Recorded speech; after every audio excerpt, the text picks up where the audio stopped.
In the movie Serpico, Al Pacino plays a cop in New York City who refuses to take a bribe. The other cops from his precinct tell him to take his cut from the bribes, do with it what you want, give it to charity, but take the bribe so we know we can trust you. Take the bribe so we know we can trust you. Go watch Serpico. And Serpico is warned to take the money in order to fit in and to move ahead and to make sure his own police partners won't leave him to die, which they end up doing because he couldn't be bribed. Serpico was told, take the bribe. Prove to us you're part of the club. You're listening to The David Feldman Show, you happy, self-actualized hump.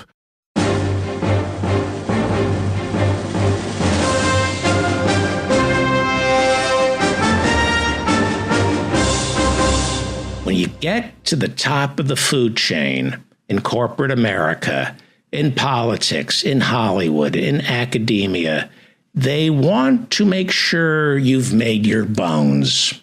How many people have you clipped? I heard you shut down an entire factory in Columbus, Ohio. Good for you. You're one of us. Come on in. You know how a Democratic politician makes his bones? By screwing over the left. Screw the unions. When Biden turned his back on the railway unions last year, the Democratic donors all said, I like this guy. He's willing to make the tough decisions. That's how you move ahead in Democratic politics. Be dishonest, lie to the people who voted for you, and then screw them over. That way, you can be trusted to make the tough decisions. I'm voting for Biden. I have no choice. In corporate America, it's screw your own corporation. You work for a corporation, you move ahead by screwing not just the people who work at your corporation, but the corporation itself. Steal as much as you can. Use the corporation as your personal piggy bank, especially if you're one of the top executives. Why save money for the corporation? It's just going to go to the shareholders. Screw them. You look at most corporations in America, they're in debt.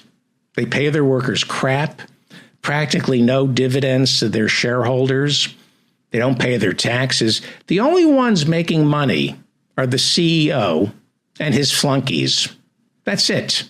Most corporations in America don't make money for anyone. The reason the stock market seems to be going up again is because of a handful of companies. You know, Microsoft, Apple, ExxonMobil, Facebook is going back up again. It's the way they weight these indexes. A handful of companies can make it look like the entire stock market is doing well. A handful of companies in America, the way they weight these indexes, can make it look like corporate America is doing well. It's not. It's why they're laying everybody off. You can make numbers say whatever you want. The same way a handful of families in America are hoarding all the wealth. But on Thursday, when they announced the economy grew 1.1% in the first quarter, they made it sound like, oh, everybody's benefiting. Yes, the entire economy grew 1.1%, but only a handful of families grab the profits.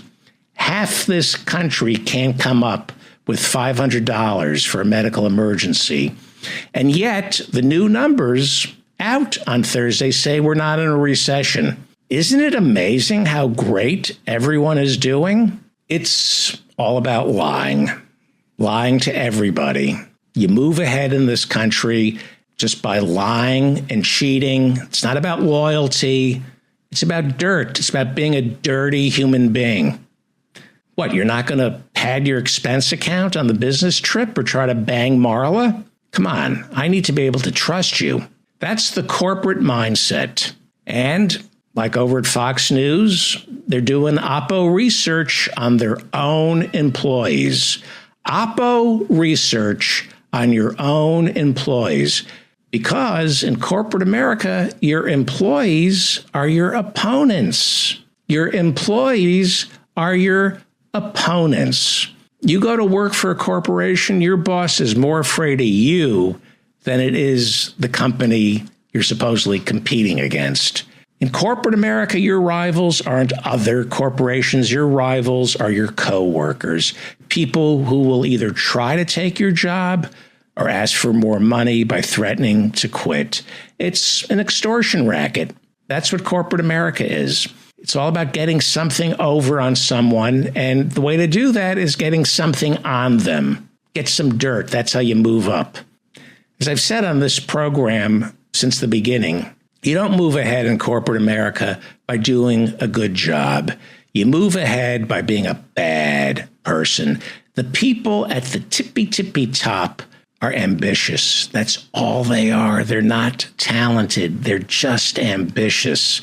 They loathe talented people because talented people remind them of what they're not. And so the corner offices of the C-suites are populated by voracious animals who are only comfortable around their own species. They only want to work with other miscreants, other incompetents with sharp elbows. And their mantra is, let the fools do all the hard work down below us. But up here in the C-suite, we're breathing the rarefied air of revenge and deceit. In corporate America, I need to trust you means you're just as corrupt as I am. I need your secrets. It's our bond. I need to know that if you get too ambitious, I can destroy you. It's why the rich and the powerful have to go to Bohemian Grove, places like Bohemian Grove, where they humiliate themselves before the older rich and powerful. Supposedly, Richard Nixon went to Bohemian Grove and allowed himself to be photographed up there wearing a dress. So no matter how high Richard Nixon climbed, his rich and powerful friends would always have something on him. J. Edgar Hoover, there's a picture of him in a dress. Why?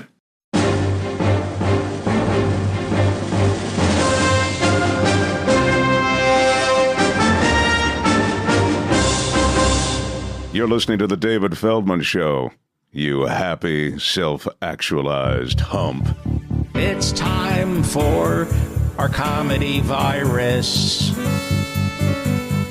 Let's all welcome Dave Cyrus. Well, let's go to Los Angeles, where Hollywood screenwriter Dave Cyrus is standing by. He will be back in New York City Saturday to write on Saturday Night Live and his new series, Bupkis, which he created. And he also co-stars in, along with Pete Davidson, Edie Falco, and Joe Pesci.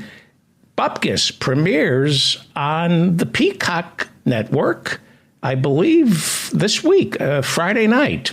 How are you? How are things in Los Angeles? You're busy. You got Saturday Night Live this Saturday. How are things going? Oh, actually, David, I'm in New York because... Oh, okay. I didn't know. Of Saturday Night Live. I'm in the hotel that NBC got me in order to work on SNL for this week because, of course, my writing partner... That's a beautiful hotel room. Are you allowed to say where you are? I'm at the Plaza. You're at the Plaza in New York City.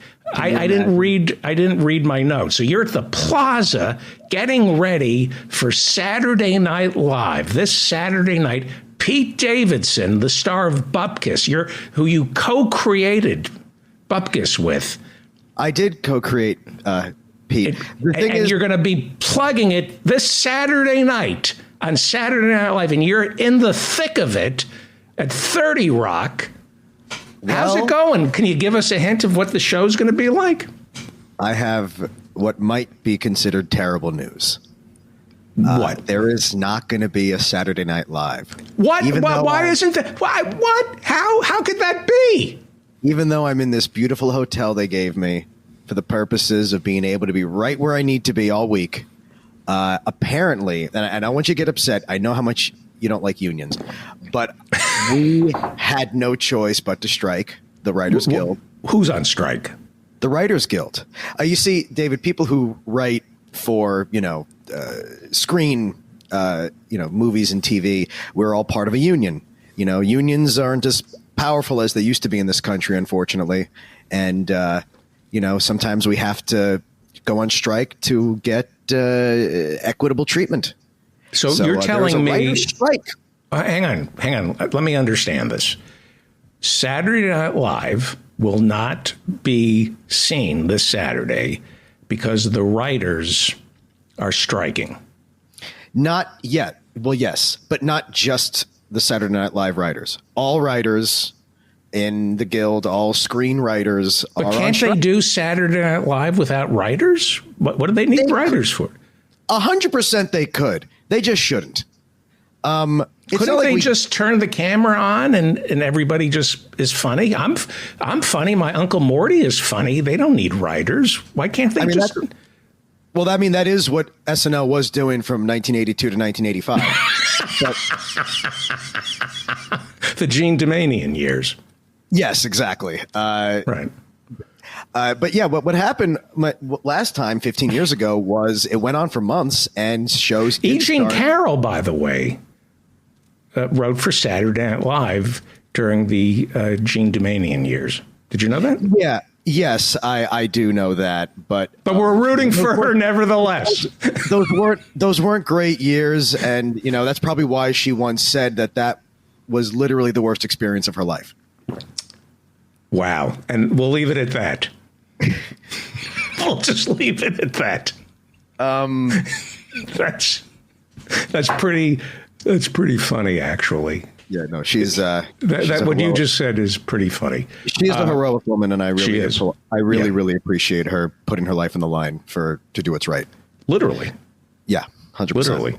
Yeah. So, in all seriousness, you're telling me that Saturday Night Live and all of television is dark? Yeah, shows will not be coming out. I mean, my show's coming out because we finished it before the strike, of course.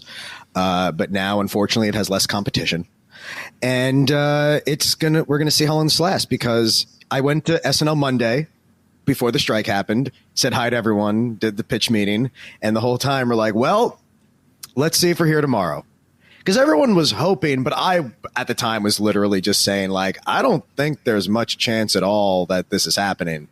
Just looking at the way things were going, I was like, I knew the guild wasn't going to just give up. And I did not think that the studios or, the companies were going to cave on such, because I think they see this as a great opportunity to save lots and lots of money by turning writing into a gig economy kind of job. Which they have kind of done. So before we get into the weeds here, it's important. Very few people have sympathy for the writers, especially in Hollywood. The below the line workers during the last strike were very upset. Los Angeles lost about $3 billion. Its economy lost $3 billion when the writers went on strike in 2007, 2008. It was 100 days. People who work teleprompters, makeup artists, craft services, they don't belong to a union. They are not protected. And so there's a lot of resentment towards writers or directors or actors when they shut the business down. Well, people think, number one, they think every writer and actor is a millionaire. And that is a vast minority of the people in this industry. People are not rich. Actors, people in SAG, people in WGA, most of them are not rich by any stretch. Right. But also it's the fact that, the entertainment industry has been used as this very disingenuous scapegoat for right-wing politics to just say that all your problems are because of the movie stars that, you wish you were, yet somehow want dead. It's this, really weird, obsession they have. And it's just the fact of how many people are sort of just resentful of the entertainment industry simply for existing without them. And how many people just hate everything. Well, those are people in the entertainment industry. Well, yeah, they've 90% of your time as a writer, actor, producer is resenting the industry. Yeah. Either because you're not working or because you are working. It's not a healthy place to be, which is why we need unions. So what are the issues? It's the micro rooms. What are micro rooms? Well, that's the idea of having rooms with writers before a show goes into production, so that it is not covered in the same under the same rules of how a writing room would be paid and compensated, by sort of just doing preliminary writing before you start production. That means you don't have writers on set as much, right. But it's a way of sort of getting around. Even more so, writers getting the amount of work and time working that they normally would. There's nothing wrong with having a mini room if the people are getting compensated properly. Mm-hmm. The basic problem is the entertainment companies are bigger than ever. They're making more money than ever, and writers on average are making less than ever. And that doesn't really work, because you can't just trust any corporation to share the wealth. No, you got to take it. They only do it if they're forced to. So you have to take it. We are being forced to. You cannot ask for more money. You have to take it. And I think that's one of the problems most Americans don't understand. Certainly, I never understood. I've always been shy about asking for a raise or more money or promotion. We've demonized ethics in corporations by allowing them to say things like, we are legally not allowed to do anything ethical because we are legally responsible to just make as much money as possible. Which is which is a lie. Yeah, it's insane. Corporations, it's an insane thing to say. Corporations are incorporated by the state, and they were initially set up to benefit the state, and it built into a corporate charter is community responsibility. Yeah. They act as though community responsibility is literally against the law, because then their shareholders could say, you could have made 10 more cents, and that means, you shouldn't have done anything right. And that just doesn't, it's a ridiculous argument to make. It's like when the oil companies are saying, like, yeah, we cannot control the fact that when oil goes up in price a lot and people are suffering, we just happen to make the most money of any year. That doesn't apply to any other industry. Right. Yet they try to talk down to us and say that they have no choice. No, you have a choice. You created the rule that you just then said you can't break. So what is the inventory right now? Your show, Bupkis, they've already stocked up how many episodes? 8 episodes. 8 episodes. Yeah. So when do we start seeing evidence of a strike? Well, Saturday Night Live will not be on this weekend as it was supposed to be. Any live written show is not airing right now. Late Show, Tonight Show, all those shows are not airing. And what we're going to see, you're going to see more evidence in the coming months, because no movie that is not in its final stages, especially a comedy, can really be competently made like this. TV show, everything is going to get delayed. And, last time it cut into a ton of TV shows. SNL had a very short season. This time it's over the summer. Maybe it'll be better, but a lot of things are being shot right now. A lot of movies are being developed. Everything stops. Was this a surprise? No, not at all. If you look at the history of it, I was surprised it didn't happen in 2017. But and how does it benefit the corporations when writers go on strike? Because it does. It allows them to examine new business models, streamline. I was reading about James Corden. His show cost something like $56 million a year, but only brought in $45 million a year. Yeah, that seems bad. That seems bad. Is that business model sustainable? I'm not defending James Corden or the way he treated his writers, and I know that he specifically was trying to do it on the cheap with the Writers Guild. He specifically, that show was trying to come up with a new business model. Why? Well, look, it's not the writer's fault if a show is not making the revenue that it's costing. That, if you need to hire less writers and less people all around, fine. but it's not specifically the writer's responsibility to shoulder all that financial burden just because you wanted to have everything you wanted and it's not profitable. No one's saying that companies have to lose money. They just can't grossly underpay people when they're making more money than they have before. It's also it's no writer's fault that certain companies decided to go billions of dollars in debt as a decision to try to get market share in exchange for profits. Right. That's not our problem. And they waste money.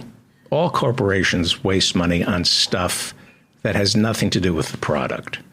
Well, It sure feels like if you gave $56 million to 4 separate talk show hosts and said, make a nightly late night talk show, they could do it, hire a union crew. Mm-hmm. But if they had good producers who weren't wasting the money, see, the producers who have no talent, they get the lion's share of that money. And the agents and the managers and the lawyers who do nothing. If you figured out a way to pay the people who actually make the show, it would be profitable. But you have complete zeros, mobsters dipping their beak into these budgets.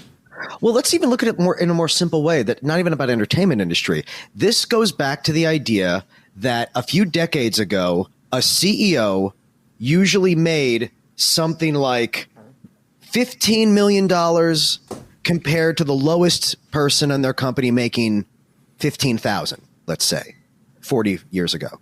Now, the lowest paid person in that company is making twice that, 3 times, 40,000 maybe.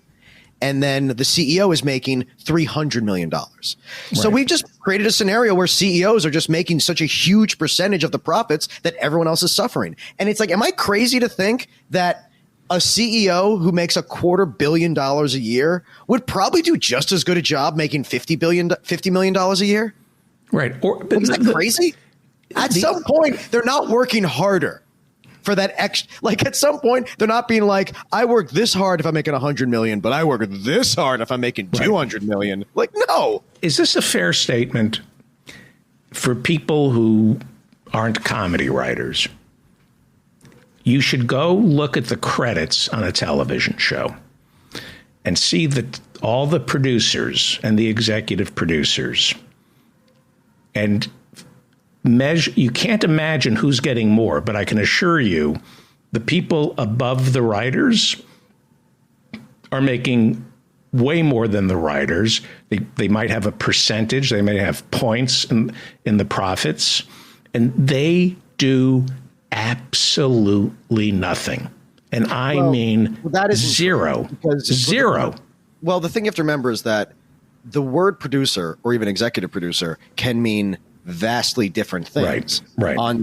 There are some, usually on that list, there's at least one executive producer who's doing the most work. That's usually like the showrunner is an executive producer, the person who's actually doing nonstop work. And then there might be someone who's actually fully. Then there's the star. Then there's the star's manager, who gets an executive producer credit because he's getting 15% off the top because the star doesn't want to pay him his commission. The point is, it can mean a lot of different things. It can. Right. Yes. The term can mean a lot of different things. There are some people who are working 14 hours a day, and there's other people that it might just be a rubber stamp. That's the way it is in the industry. Yeah. So they blame the unions, but it's the inefficiency at the top. I mean, and you do have people who don't write a word who are producers who get credits. The greed. It's everywhere. It's not just. Years ago, I worked in a system many years ago where I had a boss simply list himself as a writer. Yeah. Happens all the time. Happens all the time. And it's sick. They just, because they can. And because everyone wants to be able to say they're a writer. And not everyone is. And it's really weird when people are just like, well, I'd like to see my name on the writing list because I'm in charge of them. It's insane. See, you're a writer. Anybody can write. Everybody can write. Anybody can write an email the same way anybody can cook a meal. What you can do is start with a blank page. And once people see something on a page, they see a blueprint, they see plans, and then they can say out loud without actually typing, change this, say this, do that. You can sit around with a group of people at a table and make some alterations. But what you can do is actually go sit down and write something. Yeah. And, and most people in Hollywood, including most writers, can't do that. I mean, I worked on a sitcom where there were some writers who never cracked open their laptop. They just sat around a table. And that is a skill. I mean, that is a skill.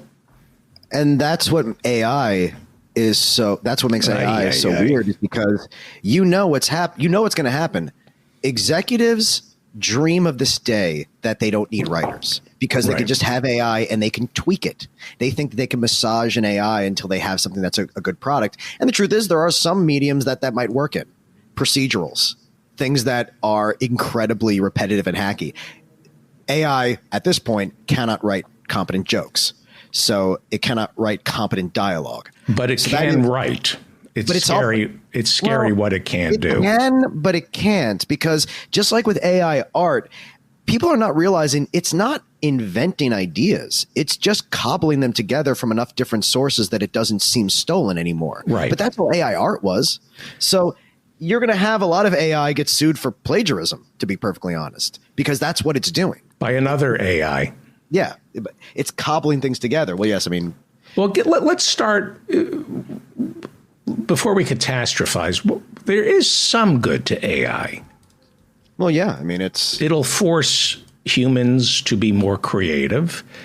There'll be sophisticated palettes where people can say, well, this show is just by the numbers. I mean, movies, once you read Sid Field's book, you begin to see the formula to all movies, and it's Aristotelian.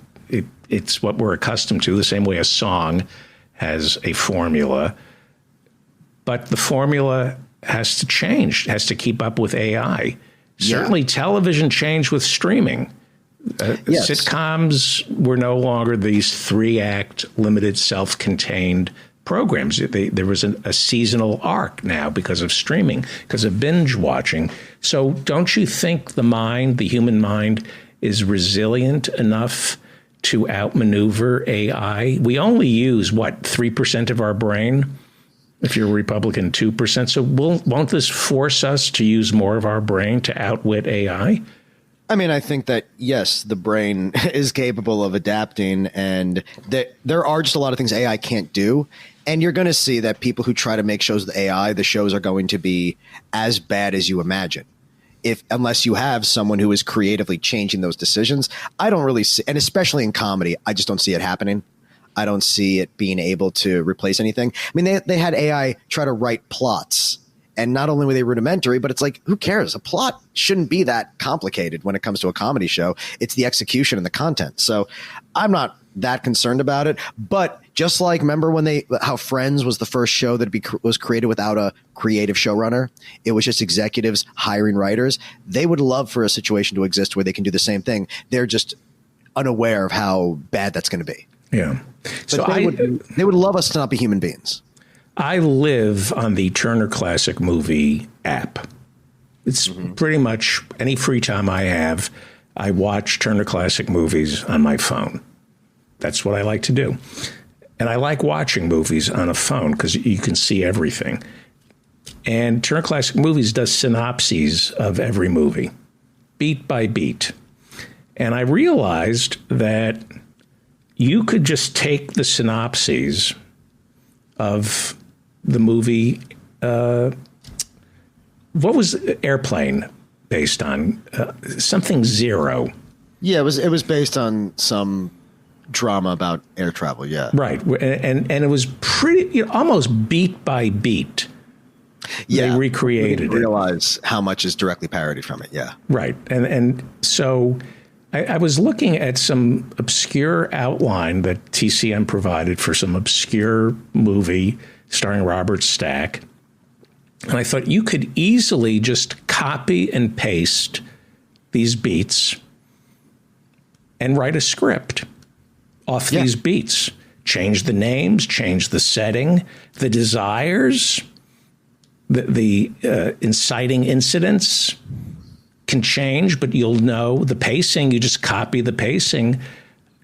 And that's pretty much what they kind of already do. Do you need artificial intelligence to do what most Hollywood films are already doing? In terms of structure, it's the execution, as you say, that where the artistry manifests itself. Well, right, exactly. There's so many movies where the structure is something that already exists. Therefore, AI could easily do it because the person who's doing it is not really being creative. He's just sort of copying a formula.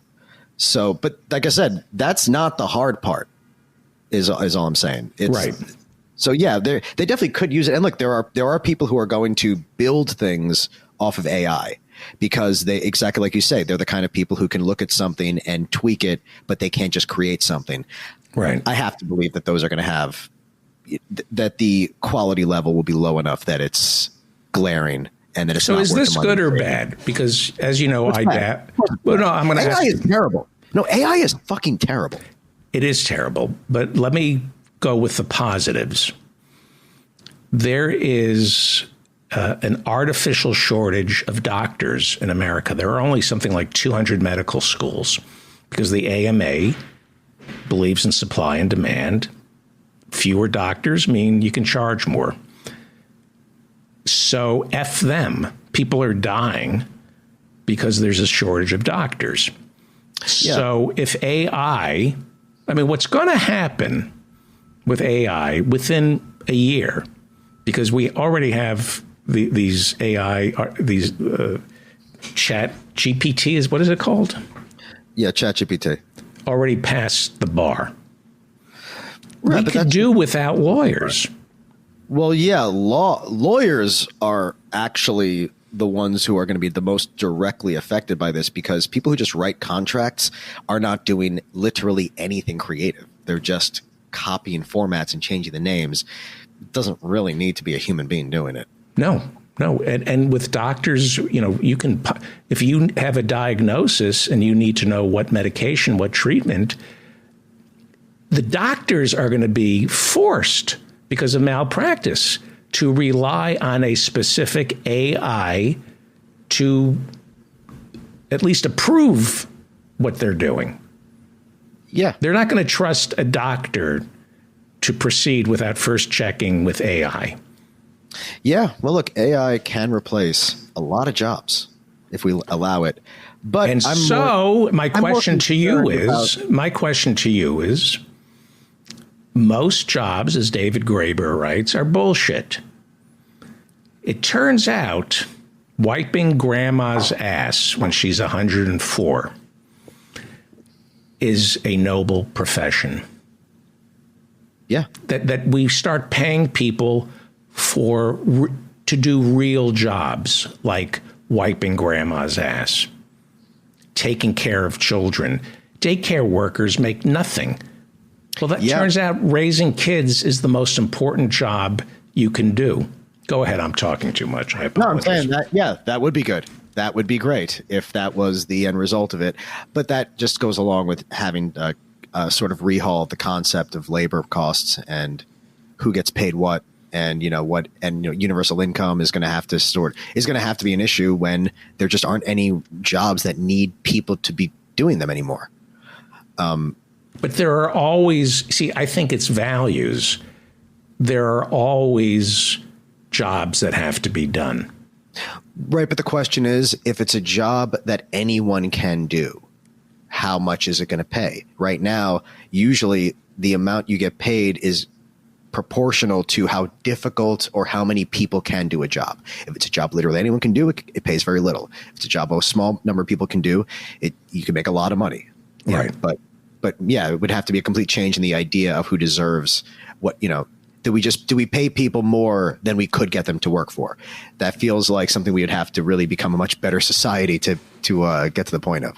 Okay. Is there a lot of waste in corporate America? I assume. You're staying at the Plaza Hotel. Yeah. All right. I won't go there. Okay. But the Plaza Hotel is pretty expensive. So what's it like staying at the Plaza Hotel? It's pretty cool. You're not paying for it, though. No. And I checked if they could get their money back once the show wasn't going to happen, but I think it was too late. Or they probably have. I mean, who knows what kind of deals they strike. Now, did Trump once own the Plaza? Is this the one that was the Trump Plaza? Is this the Plaza on Fifth Avenue that overlooks the park? Is it right near Bergdorf Goodman's and the Paris Theater? Yeah, I think that's the one. Yeah. So what is it? It's going condo, right? I don't know. I would assume you don't have a view of the park. If you want a view of the park, you have to own an apartment. Yeah, no, I can't see the park from here. Yeah, that's for the tourists. The Russian oligarchs get the views of the park because it's gone co-op or condo. Yeah. Well, yes, it was very nice of them to do this for me as the writer of the host. It seems quite the gift. But, you know, I'm not a CEO. I'm not a wealthy man. I only get a taste of this. It's pretty nice. It is, but I mean, you know, what am I going to do with the hotel? I once stayed at the Four Seasons in Chicago. And I called my family up. I called my kids. They were very young at the time. And I said, I didn't have a butler, but they kept checking on me and it was nice. And I called my kids. I said, this isn't love, but it sure feels like it. Yeah. Yeah, no, it's one of those things. I don't get things like this often. I mean, I've worked for SNL for a very long time and never got a hotel room, so it's right. You know, this was a very once in a lifetime thing. When do you think the strike ends? Well, usually takes several months, and I don't know. And what are you going to do with the time? I don't know. I feel like I was just going to spend it with you. All right. Maybe we can write a script in the downtime. I don't think we're allowed to do that.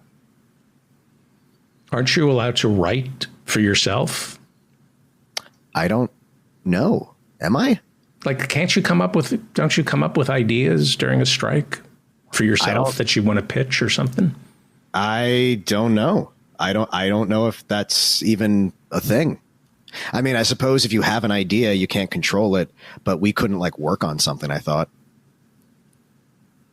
It'd be interesting to find out. I can't imagine writers being not allowed to write for themselves just to keep. I mean, if you don't write every day, it's a muscle. I don't know.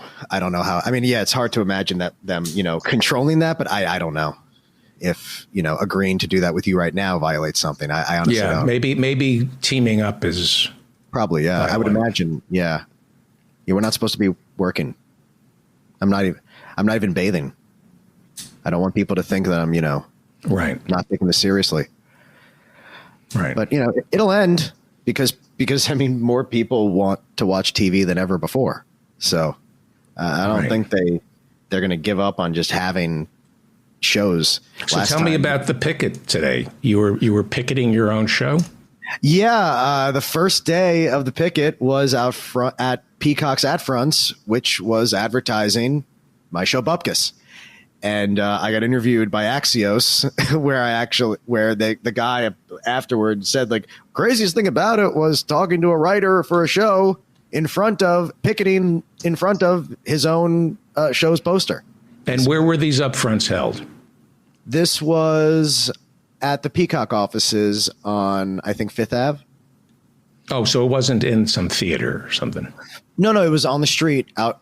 No, I'm saying the where they were doing the upfronts. Yeah, not upfronts. It was at front. So basically, it's just it's like advertising at the establishment, because that's the show that was premiering. So, are you allowed to talk about Bupkis and promote it? Yeah, of course. There's no rule against that. Yeah. Joe Pesci is in it. Yeah, Joe Pesci, Edie Falco, a lot of people, a lot of folks are in the show. So hopefully they put some asses in the seats. Did you spend any time with Joe Pesci? Of course. Oh yeah, no, nice guy. You know, fun guy. Very, very kind. You know, very much what you expect. You know, he's the person you think he's going to be. He's Joe Pesci. Things get really real when something you wrote is being said by him. That'll really shake you awake as a writer. Could you write something really bad, and he would make it good? Like, yeah, oh yeah, definitely. I mean, that's the worse it is, probably the more he's going to want to change it. So I think what I'm saying is read it as written, but just put something on it where you go, oh my God. I'm sure. I would say so. Yeah. I mean, no, he definitely played with stuff a lot. So yeah, definitely. I was reading an interview with Julia Louis-Dreyfus, and she was saying she jokingly slammed the writing on Seinfeld, saying, you know, sometimes the cast made things work when there was nothing there. And I thought, you know, everybody loves Seinfeld. But that is a show that kind of makes sense for. There was a lot of times when there was like no joke except for like inflection. Yeah, that is true. Where the cast. All right, before you go, what's happening in the news that you want to talk about? Nothing. We can just go. No, everything's, you know, the strike is obviously a big thing right now. And we got a lot of problems with people want to shoot each other. So that's America. Yeah. Dave and I went to an autograph show. I won't mention where, but we just popped in. It was very fun. We won't mention any of the celebrities we saw. It was simultaneously sweet and depressing. I mean, a lot of celebrities living is just setting up a card table and signing autographs. And, you know, if that's what keeps them from having to work at Home Depot, fine. Yeah. But that's the world. I mean, it's nice that there are so many people who are like, I'm going to spend my Sunday meeting a celebrity. Right. Paying for an autograph. It's a weird thing to imagine, but yeah, at least, you know, I'm glad that those celebrities are able to do this instead of being on the streets. And they take home like a lot of money doing these things. Yeah, it depends on who and how many people want their autographs, but yeah. So it's nice that a lot of celebrities who haven't worked in 20 years can have like a little renaissance traveling around the country, showing up. It is nice. It is nice. Have you ever done that for the MTV half-hour comedy hour tours where they the autograph tours where they bring all the names? That would be funny to do that, to set up. Just going from right. State fair to state fair, signing autographs. You know, well, my idea for a special that I want to pitch. What?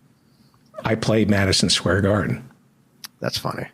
We literally rent out Madison Square Garden, and we try to sell tickets, and just, you know, and then I have to play to 20 people in Madison Square Garden, and they're all over the, you know, they're not seated together. We should plan it for when there's going to be some sort of either great storm or even natural disaster, and then free.